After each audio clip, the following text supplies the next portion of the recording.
પુસ્તકનું નામ ધર્મતંત્રનો પરિષ્કાર અત્યંત અનિવાર્ય.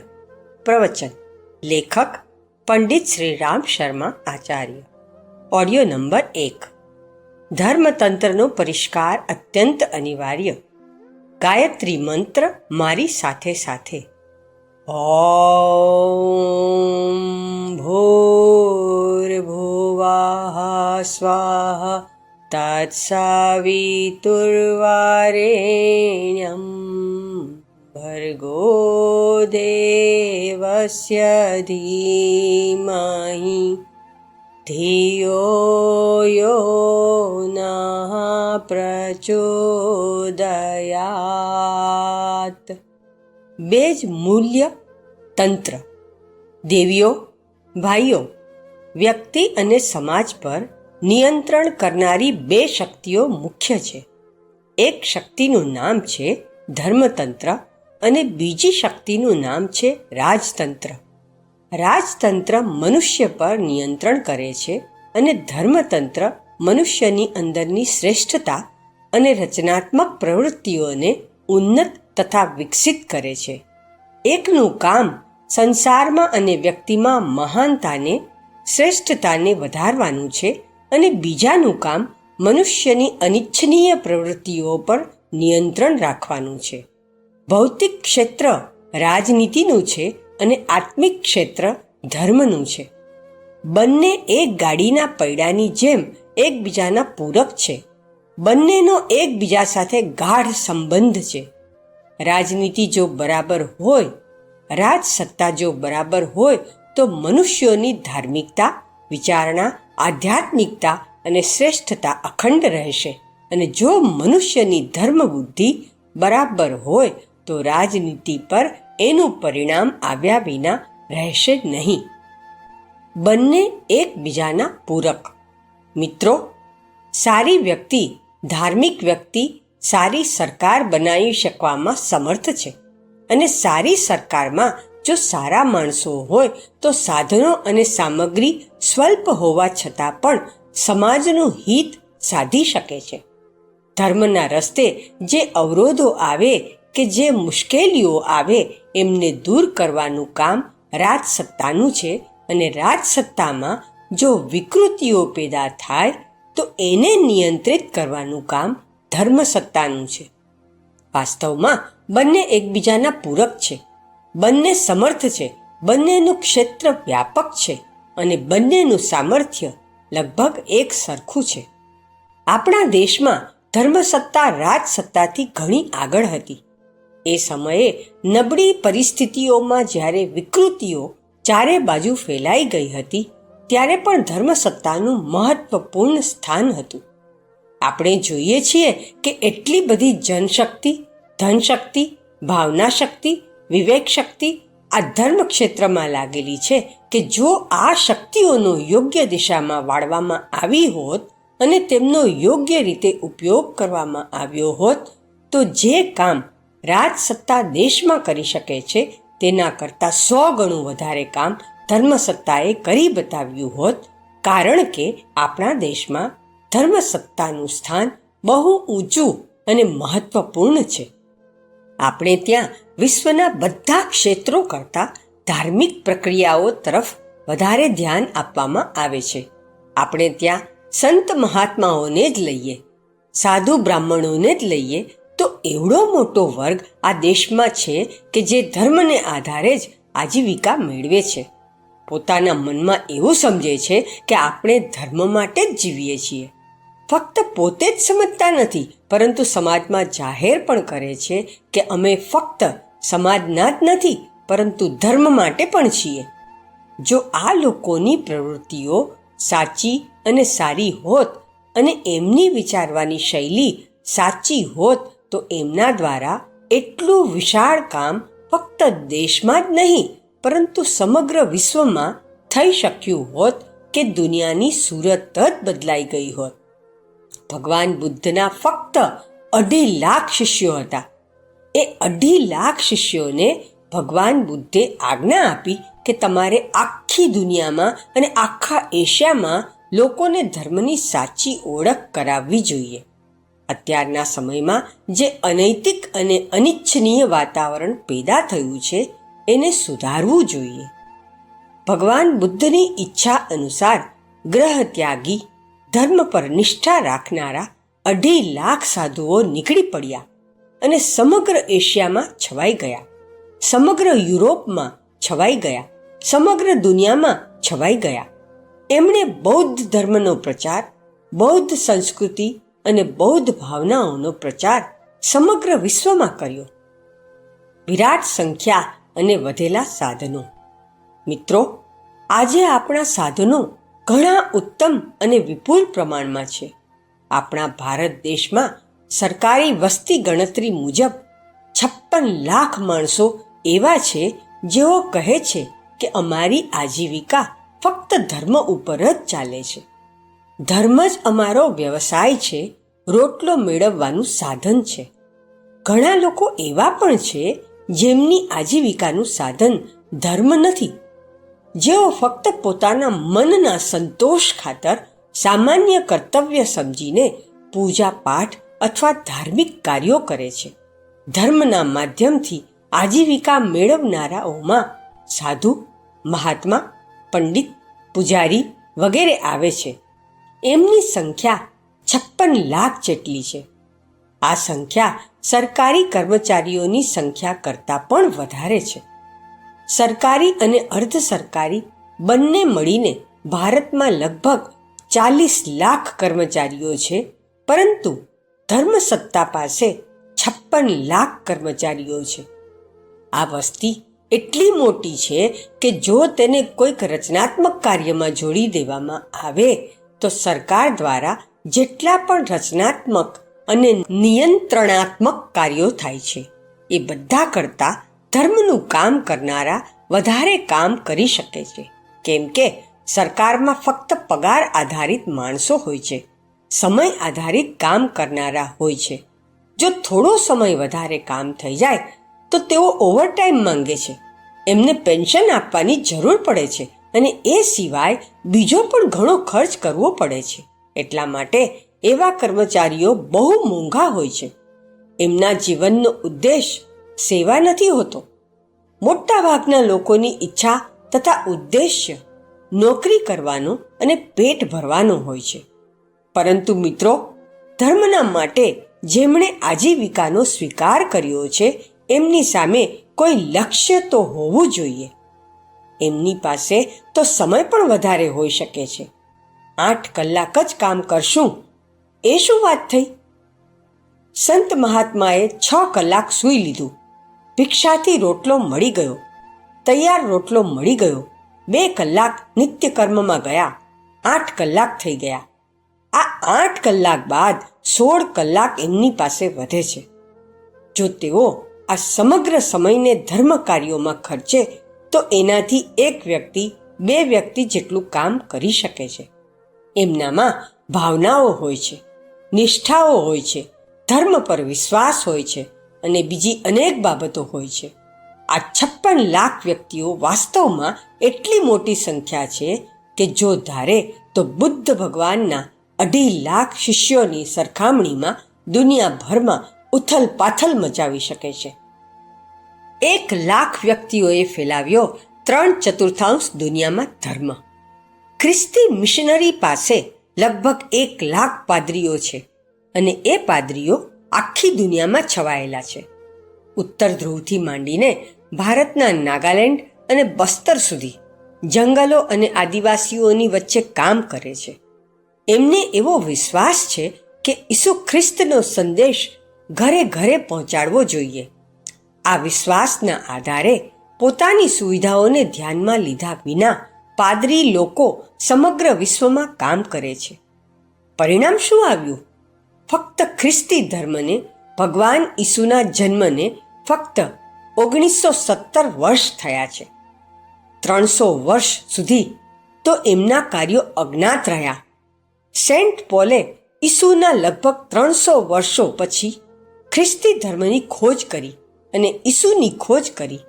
એમનું જીવન ચરિત્ર શોધ્યું, એમના ઉપદેશોને સંકલિત કર્યા. 300 વર્ષ તો એમ જ નીકળી ગયા. આથી ફક્ત 1600 વર્ષ થયા છે, પરંતુ આજે 1 લાખ વ્યક્તિઓ છે. આની પહેલા તો 1 લાખ પણ નહોતા. આ થોડી નિષ્ઠાવાન તથા ધાર્મિક વ્યક્તિઓએ ખ્રિસ્તી ધર્મનો એટલો પ્રચાર કર્યો કે દુનિયામાં 1/3 વ્યક્તિઓ એટલે કે 1 અબજ મનુષ્યો આજે ખ્રિસ્તી છે.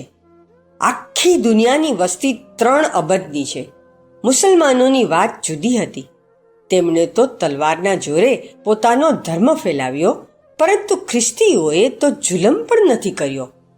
કમસે કમ શરૂઆતમાં તો તલવારથી ધર્મ નથી ફેલાવ્યો. આમ છતાં પણ આટલા ઓછા સમયમાં સમગ્ર વિશ્વમાં આટલી મોટી સંખ્યા થઈ ગઈ, એનું કારણ શું છે? કારણ ફક્ત એ 1 લાખ મનુષ્યોનો શ્રમ, એમની ભાવનાઓ અને પ્રયત્ન છે, જેના કારણે એમણે ઈસુને, બાઇબલના જ્ઞાનને દુનિયામાં ફેલાવ્યું. મિત્રો, જો ધર્મની શક્તિમાં લાગેલા લોકો એવી ભાવનાઓને સાથે લઈને આગળ વધ્યા હોત કે આપણે ઋષિઓનો, સભ્યતા અને સંસ્કૃતિનો, ભગવાનનો સંદેશ જનમાનસમાં સ્થાપિત કરવાનો છે, એનાથી લોકમાનસને પ્રભાવિત કરવાનું છે, દરેક વ્યક્તિને ધાર્મિક બનાવવી છે અને એક એવો સમાજ બનાવવો છે કે જેમાં ધર્મપ્રેમી લોકો રહેતા હોય, મર્યાદાઓનું પાલન કરનાર, એકબીજાને પ્રેમ કરનાર અને બુરાઈઓ તથા અનીતિથી દૂર રહેનાર વ્યક્તિઓ જન્મ લે, તો વિચારો કે એનું પરિણામ કેટલું મોટું આવ્યું હોત. જેના મનમાં ભગવાનની, દેશ અને ધર્મની લગની લાગી હોય તેવો એક જ માણસ કેટલું મોટું કામ કરી શકે. આપણે ભૂતકાળમાં ગાંધીજીને જોયા હતા. તેઓ એકલા જ હતા, છતાં પણ સમગ્ર ભારત દેશને જાગૃત કરી દીધો. આપણે ભૂતકાળમાં ભગવાન બુદ્ધને જોયા હતા. તેઓ એક જ મહાત્મા હતા, છતાં સમગ્ર વિશ્વને જાગૃત કરી દીધું. ભૂતકાળમાં સ્વામી રામતીર્થ તથા વિવેકાનંદ પણ એક જ હતા, એક જ યોગી હતા, છતાં એમણે વેદાંતનો સંદેશ ભારતથી લઈને દેશ પરદેશ સુધી પહોંચાડ્યો. શિક્ષણ નહીં, ભાવના મુખ્ય. તમે કહેશો કે તે લોકો તો ભણેલા ગણેલા અને સુશિક્ષિત મહાત્માઓ હતા, અને આ 56 લાખ તો સુશિક્ષિત નથી.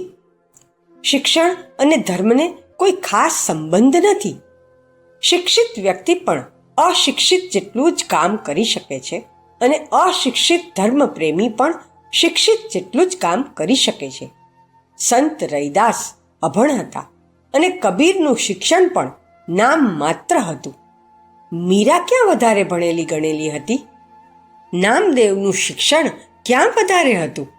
ભક્તિકાળમાં થયેલા સંત દાદુથી માંડીને અન્ય મહાત્માઓને શિક્ષણની દ્રષ્ટિએ જોઈએ તો એમની યોગ્યતા, એમની વિદ્યા અને શિક્ષણ બહુ જ ઓછા હતા, પરંતુ એ લોકોએ પોતપોતાના સમયમાં કેટલા મહત્વપૂર્ણ કાર્યો કર્યા તે તમે સૌ જાણો છો. સમાજને સંરક્ષિત અને શિક્ષિત કરવા માટે ભાવનાઓની જરૂર છે, પ્રભાવની જરૂર છે, લગન અને પરિશ્રમની જરૂર છે. શિક્ષણની એટલી જરૂર નથી. ભારતમાં 7 લાખ ગામડા છે. જો 56 લાખ સંત મહાત્મા આ દેશમાં કામ કરવા માટે કટિબદ્ધ થયા હોત તો એવું કામ કરી બતાવ્યું હોત કે આપણે નવા રાષ્ટ્રનું નિર્માણ કરી શક્યા હોત. કલ્પના કરો કે 8 મહાત્મા એક ગામમાં હોય, એમાંથી અમુક તો ભણેલા હશે જ. કદાચ જો એક પણ ભણેલ ગણેલ ન હોય તો પણ પોતાના શારીરિક શ્રમથી આખા ગામની સ્વચ્છતા જાળવી શકે છે. જો એક મહાત્મા સાવરણો લઈને નીકળી પડે તો બીજા જોયા કરે એવું તો ન જ બને. ગામના લોકો પણ શ્રમદાન માટે આગળ આવે તો ગામની શેરીઓમાં બધી જગ્યાએ ગંદકી અને કચરો દેખાય છે, ત્યાં સ્વચ્છતા દેખાશે. એક મહાત્મા મૂતરડી બનાવવા માટે પાવડો લઈને ઊભા થઈ જાય તો ગામવાળાને શરમ નહીં આવે? જરૂર આવશે કે આપણે આપણા ગામમાં જ્યાં ત્યાં ગંદકી કરીએ છીએ, એના માટે આપણે એક ખૂણામાં નાનકડી મૂતરડી અને એક સંડાસ બનાવી લેવું જોઈએ. જાપાને પોતાના દેશની અનાજની સમસ્યા આ રીતે દૂર કરી લીધી છે. ત્યાં ફર્ટિલાઇઝર અને બીજા પ્રકારના કારખાના નથી. મનુષ્યના મળમૂત્રનો જ ઉપયોગ કરવામાં આવે છે અને એનાથી કરોડો રૂપિયાનું ખાતર ઉત્પન્ન કરી લેવામાં આવે છે. આપણા ગામડાઓમાં મળમૂત્રનો કોઈ ઉપયોગ નથી થતો. ગામની આજુબાજુમાં જ લોકો મળ ત્યાગ કરીને ગંદકી ફેલાવે છે. જો દરેક ગામમાં ફરતા સંડાસ કે ગટરવાળા સંડાસ બનાવવામાં આવ્યા હોત તો ગામના માણસો શૌચક્રિયા કરવા માટે ત્યાં જ જાત અને તેમાંથી કેટલું બધું ખાતર મળી શકત. જો મહાત્મા ધારે તો આ નાનકડા કામને પોતાના હાથમાં લઈને કરોડો મણ અનાજ પેદા કરવાનું અને ગામને સ્વચ્છ રાખવાનું કામ કરી શકે.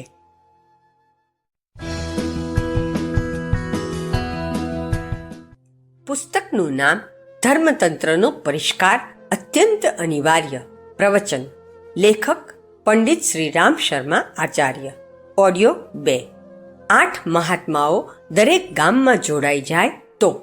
મિત્રો, શિક્ષણને જ લઈએ. 8 વ્યક્તિઓમાંથી એક પણ ભણેલી ગણેલી હોય તો ગામમાં સ્કૂલ ચલાવી શકે છે. પ્રૌઢ શાળાઓ, રાત્રિ શાળાઓ ચલાવી શકે છે, જેનાથી આપણો આજનો અર્ધનિરક્ષર દેશ થોડા દિવસોમાં જ સાક્ષર બની શકે. કેટલી બધી સામાજિક બદીઓ અને વ્યસનો આપણા દેશમાં ફેલાયેલા છે. લગ્નોમાં થતો ખર્ચ ભારતના માથે કલંકરૂપ છે. ધનનો કેટલો બધો દુરુપયોગ થાય છે. લોકોને ગરીબીમાં જીવવા અને બેઈમાન બનવા માટે મજબૂર કરે છે. એનાથી સમગ્ર રાષ્ટ્રના મૂળ કમજોર થઈ ગયા છે. જો લગ્નોમાં એટલું ધન ખર્ચવામાં ન આવ્યું હોત તો કોઈને પોતાના છોકરા અને છોકરીઓ ભારે ન પડત. કોઈ પિતાને પોતાના બાળકો માટે ચિંતા કરવાની જરૂર ન પડત. આ બુરાઈઓને દૂર કરવા માટે 8 સંત મહાત્મા પ્રાર્થના તથા પ્રચાર દ્વારા પણ જનમાનસ તૈયાર કરી શકે છે. કોઈ એવી જિદ્દી વ્યક્તિ હોય જે દુરાગ્રહ કરે તો તેને સત્યાગ્રહથી માંડીને ઘેરો ઘાલવા અને ઉપવાસથી માંડીને બીજા કામ કરવા સુધીની ધમકી આપી શકાઈ હોત. એમને બળપૂર્વક રોકી શકાયા હોત. સરકાર જે કામને નથી રોકી શકતી એ કામને આ લોકો અટકાવી શક્યા હોત. નશો કેટલી ઝડપથી વધતો જાય છે તે તમે જોઈ શકો છો ને. બીડી તથા તમાકુ આજે ઘર ઘરનો શોખ બની ગયો છે. એમાં દરરોજના 2 કરોડ રૂપિયાનો ખર્ચ થાય છે. જો આ વ્યસનને રોકવામાં આવે તો કરોડો રૂપિયાની રાષ્ટ્રીય બચત થઈ શકે છે. આ બચત એટલી મોટી છે કે જેના લીધે આખા દેશમાં ઉચ્ચ કક્ષાના શિક્ષણની વ્યવસ્થા આસાનીથી કરી શકાય. જો આપણે નશાને રોક્યો હોત અને નશાની જગ્યાએ આવશ્યક વસ્તુઓ ઉત્પન્ન કરી હોત, એ પૈસો રચનાત્મક કામોમાં ખર્ચ્યો હોત તો મજા આવી જાત અને પૈસાના અભાવે અટકી ગયેલા શિક્ષણથી માંડીને સ્વાસ્થ્ય સુધીના બધા જ કામો કેવા વ્યવસ્થિત બની ગયા હોત. આપણી ધર્મબુદ્ધિ કોણ જાણે કેવી છે. બધા વિચારશીલ લોકોને અને બહારના લોકોને પણ આપણી ધર્મબુદ્ધિ પર હસવું આવે છે. આ અધ્યાત્મ નથી. મિત્રો, ભગવાનની પ્રાર્થના કરીએ, પૂજા કરીએ એ વાત સમજાય છે, પરંતુ લાકડી લઈને ભગવાનની પાછળ જ પડી જઈએ અને કહીએ કે તમને અમે ખાવા પણ નહીં દઈએ અને અમે પણ ખાઈશું નહીં, કંઈ કરીએ નહીં અને કરવા દઈએ નહીં, તો ભગવાન પણ કહેશે કે સારા શિષ્યો સાથે પનારો પડ્યો છે. તેઓ ખાતા પણ નથી અને ખાવા દેતા પણ નથી, ઉઠતા પણ નથી અને ઉઠવા દેતા પણ નથી, ચાલતા પણ નથી અને ચાલવા દેતા પણ નથી, કંઈ કરતા પણ નથી અને કરવા દેતા પણ નથી. ભગવાન ખૂબ જ હેરાન થઈ જાત કે આ લોકોથી કેવી રીતે પીછો છોડાવવો. લોકોની એવી માન્યતા છે, ભગવાનનું વધારે નામ લો, એના પર વધારે પાણી ચડાવો, એમને વધારે નમસ્કાર કરો તો ભગવાન મજબૂર થઈને મનોકામના પૂર્ણ કરી દેશે. મિત્રો, ભગવાનનું નામ લેવું એ સાબુ લગાડવા જેવું છે. થોડીવાર સાબુ લગાવી શકાય છે, પરંતુ એના પછી ભગવાનનું નામ લેવામાં આવે તો એના પ્રમાણમાં ભગવાનનું કામ પણ કરવું પડે, ત્યારે વાત પૂરી થાય છે. આ વાત જો લોકોને સમજાઈ ગઈ હોત તો આ 56 લાખ લોકો રાષ્ટ્રનું નિર્માણ અને દેશની સામાજિક, નૈતિક અને બીજી સમસ્યાઓનું સમાધાન કરવા માટે મંડી પડત. આ સંખ્યા કેટલી મોટી છે! જેટલા માણસો સરકારનું તંત્ર ચલાવે છે એટલું જ મોટું તંત્ર ધર્મતંત્ર દ્વારા ચલાવી શકાય. મિત્રો, ધનને જ લઈએ તો સરકાર જેટલું મહેસૂલ વસૂલ કરે છે, કર વસૂલ કરે છે, એનાથી વધારે ધન જનતા આપણા ધર્મ કાર્યો માટે ખર્ચે છે. મંદિરોમાં કેટલી સંપત્તિ વપરાઈ છે. સરકારની તિજોરીમાં કુલ જેટલા રૂપિયા છે અને રિઝર્વ બેંક પાસે જેટલા રૂપિયા છે, લગભગ એટલા જ રૂપિયા મંદિરો, મઠોની પાસે બિલ્ડિંગ રૂપે, રોકડ રૂપે, મિલકતો રૂપે અત્યારે છે. ધર્મતંત્રની સંપત્તિ એક પ્રકારની રિઝર્વ બેંક છે. જો ધર્મતંત્રની સંપત્તિ ભોગ, પ્રસાદ, મીઠાઈઓ વહેંચવા, પૂજારીનું જીવન ચલાવવા માટે શંખ તથા ઘંટ વગાડવા અને કર્મકાંડ કરવા કરતાં જનમાનસને ઉપર લાવવા માટે ખર્ચવામાં આવી હોત તો મજા આવી જાત. હું મથુરામાં જ્યાં રહું છું ત્યાંના 2 મંદિરોની વાત કહું છું. બધાની વાત તો હું નથી કરતો. ત્યાંના 2 ભગવાન મહિને 2 લાખ રૂપિયાનો ભોગ ખાઈ જાય છે. શું ભગવાન આવું બધું ઈચ્છે છે? આવા લગભગ 5000 મંદિરો છે. એમાં ઓછામાં ઓછું ગણવામાં આવે તો હું માનું છું કે મથુરા, વૃંદાવન 2 જગ્યાના ભગવાનનો ખાવા પીવાનો ખર્ચ રોજનો 15 લાખ રૂપિયા આવે છે, જે કોઈ આશ્ચર્યની વાત નથી. રોજના 15 લાખ લેખે મહિનાના કેટલા કરોડ અને વર્ષના કેટલા અબજ થાય તેનો જરા હિસાબ તો કરો. આ બધી જ સંપત્તિ ભગવાનને ભોગ ધરાવવાના બદલે એવા કામોમાં વાપરવી જોઈએ કે જે વ્યક્તિની અંદર કંઈક ચેતના ઉત્પન્ન કરવામાં અને એની મનઃસ્થિતિને ઉપર ઉઠાવવામાં સમર્થ હોય. જેમ કે લોકોમાં ધર્મ પ્રચાર પ્રસારની વ્યવસ્થા કરવી, જેવી રીતે પાદરીઓ કામ કરે છે. ખ્રિસ્તી મિશનના લોકો બાઇબલ અને બીજા પુસ્તકોને દુનિયાની 600 ભાષાઓમાં છાપે છે અને ઘરે ઘરે 1 પૈસાની કિંમતે પહોંચાડે છે. જેમ કે શિક્ષણની વ્યવસ્થા એવા વિશ્વવિદ્યાલયો અને વિદ્યાલયો સ્થાપિત કરવામાં પૈસાનો ખર્ચ કરવામાં આવ્યો હોત, જ્યાંથી સમાજનું નવનિર્માણ કરનારા માણસોનું ઘડતર કરી શકાય, એમના શિક્ષણનો સંપૂર્ણ પ્રબંધ કરી શકાય, તો કેટલું કામ આવત. મિત્રો, 15 લાખ રૂપિયા તો ફક્ત આપણા મથુરામાં ખર્ચાય છે. આખા હિન્દુસ્તાનનો જો હિસાબ કરવામાં આવે તો આ કરોડો અબજો રૂપિયા રોજના હિસાબે થશે. જો ધર્મતંત્રને સાચી દિશા આપવાનું શક્ય હોત તો ફક્ત હિન્દુસ્તાન જ નહીં પરંતુ સમગ્ર દુનિયામાં પરિવર્તન કરી શકાયું હોત. ધર્મતંત્રને સાચી દિશા ન મળી શકી. ધર્મનો ઉદ્દેશ્ય લોક મંગળને માનવામાં ન આવ્યો, ફક્ત કર્મકાંડ જ લોકોને બતાવ્યું. તેનું પરિણામ રચનાત્મક ન આવ્યું અને વ્યક્તિ તથા સમાજની કોઈ સેવા ન થઈ શકી. ધર્મના નામે વધારે પડતો ખર્ચ. હિન્દુસ્તાનમાં સોમવતી અમાસના દિવસે ગંગા સ્નાનનું ખૂબ મહત્વ છે. કલ્પના કરો કે હરિદ્વારથી લઈને ગંગા સાગર સુધી સ્નાન કરનારાઓની સંખ્યા દરેક સોમવતી અમાસના દિવસે ઓછામાં ઓછી 50 લાખ થઈ જાય છે. એક માણસનું જવા આવવાનું, મહેનતનું, ખાવા પીવાનું, દાન દક્ષિણા વગેરેનું ખર્ચ 20 રૂપિયા આવતું હોય તો એને 50 લાખથી ગુણવામાં આવે તો દરેક સોમવતી અમાસનું ખર્ચ 10 કરોડ રૂપિયા થાય છે. વર્ષમાં ઓછામાં ઓછી 4 અને વધારેમાં વધારે 5 સોમવતી અમાસ આવે છે. એનો ખર્ચ ગણવામાં આવે તો 50 કરોડ રૂપિયા થાય છે. જો દર વર્ષે આ 50 કરોડ રૂપિયા ખર્ચ કરનારાઓને પ્રાર્થના કરવામાં આવી હોત કે તમે દર વર્ષે સ્નાન કરવા કરતાં ગંગાનો ઉપયોગ, ગંગાની મહત્તા સમાજમાં જાળવી રાખવા માટે વિવેકપૂર્વક વિચાર કરો.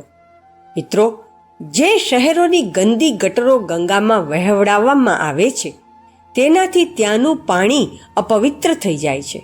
સ્નાન કરનાર એ જ ગટરનું દૂષિત પાણી ભળેલું ગંગાજળ પીવે છે અને એને જ નમન કરીને ચાલ્યો જાય છે. તે ગંદુ પાણી ગંગામાં નાખવા કરતાં ગટરો દ્વારા શહેરની બહાર કાઢવામાં આવ્યું હોત અને ખેતરોમાં બગીચાઓમાં નાખવામાં આવ્યું હોત તો કેટલાય એકર ભૂમિમાં સિંચાઈ થઈ શકી હોત. તેનાથી આપણા રાષ્ટ્રની અનાજની સમસ્યા પૂરી થઈ શકી હોત. ગંગામાં, યમુનામાં અને બીજી નદીઓમાં જે ગંદકી પેદા થાય છે એનું પાણી ખરાબ થાય છે, જે સ્નાન કરવા માટે અને પીવા માટે પણ લાયક નથી રહેતું અને તે બીમારીઓ વધારે છે. જો આ ગંદા પાણીનો સદુપયોગ કરવામાં અને નદીઓને સ્વચ્છ રાખવામાં એ 50 કરોડ રૂપિયાનો ખર્ચ કરવામાં આવ્યો હોત તો કેટલું સારું થાત. ધર્મ ભાવના નહીં, ધર્મ ભીરુતા. પરંતુ શું કહેવું, એને હું ધર્મ ભીરુતા કહું છું, ધર્મ ભાવના નથી કહેતો. આપણા દેશમાં ફક્ત ધર્મ ભીરુતા છે, ધર્મ ભાવના નથી. ધર્મ ભીરુતા અને ધર્મ ભાવનામાં આબ જમીનનો ફરક છે.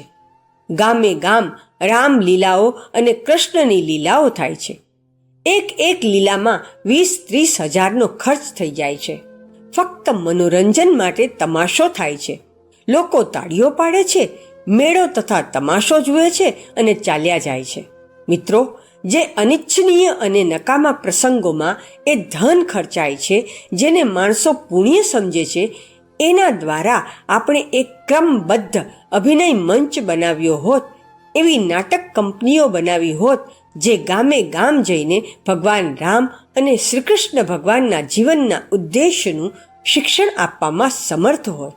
એના નાટકો અને કાવ્યોએ જનતાના મન મસ્તિષ્કને અને જનતાની દિશાઓને બદલી નાખી હોત. તેનાથી એમનામાં નૈતિક, સાંસ્કૃતિક અને સામાજિક ચેતના ઉત્પન્ન કરી શકાઈ હોત. પરંતુ આપણે જોઈએ છીએ કે તમાશાના, હાંસીના, મજાકના રૂપમાં ભગવાનને એક રમકડું બનાવી દેવામાં આવ્યા છે. ભગવાનનું સન્માન કરવાની વાત કોણ જાણે ક્યાં ચાલી જાય છે.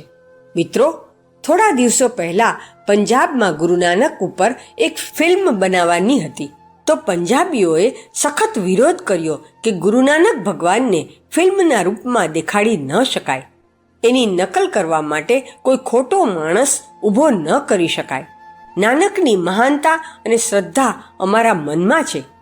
એને અમે તુચ્છ અને દુર્બળ માણસ માટે નષ્ટ ન કરી શકીએ. કોઈ પણ નાનકનું પાત્ર ભજવવા માટે તૈયાર ન થયું. મિત્રો, ભગવાનનું પાત્ર ભજવવા માટે એવા છોકરાઓ ઊભા રહી જાય કે જેનામાં ન તો કોઈ વિવેક હોય, ન કોઈ વિચાર હોય, ન કોઈ દિશા હોય, ન કોઈ લક્ષ્ય હોય, તો શું એનાથી મનુષ્યની શ્રદ્ધામાં કોઈ ઉણપ નહીં આવે?